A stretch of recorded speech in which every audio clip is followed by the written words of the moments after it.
चीन में एक बड़े एक्वेरियम में जल परी का रूप धारे परफॉर्म करने वाली लड़की पर अचानक एक बड़ी मछली ने हमला कर दिया। हमले का मंजर देखकर वहां मौजूद लोगों में खौफ व हिरास फैल गया।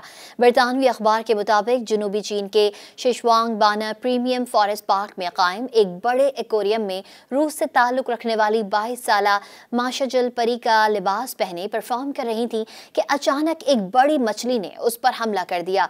लड़की वहां मौजूद लोगों को देखकर हाथ हिलाकर खुशामदीद कह रही थी। इस दौरान उसके सर की तरफ एक देव हेकल मछली नमूदार हुई और उसने लड़की का सर अपने मुंह में दबोच लिया। मछली लड़की पर झपटा मारते हुए उसका सर अपने बड़े जबड़े में पकड़कर निगलने की कोशिश करती है, लेकिन लड़की ने कमाल महारत से खुद को मछली की गिरफ्त से आजाद करवाया और सतह पर पहुंचने में कामयाब हो गई।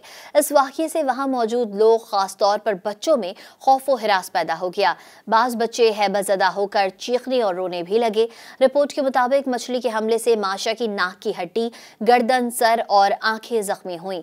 वाकये के बाद इंतजामिया ने लड़की को किसी से भी बात करने से मना कर दिया और मोरल डैमेज की मद में महज 78 पाउंड अदा करने की पेशकश की।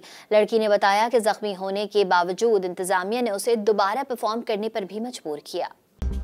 मज़ीद न्यूज़ अपडेट्स और डिजिटल स्टोरीज के लिए सब्सक्राइब करें डॉन न्यूज़ पाकिस्तान।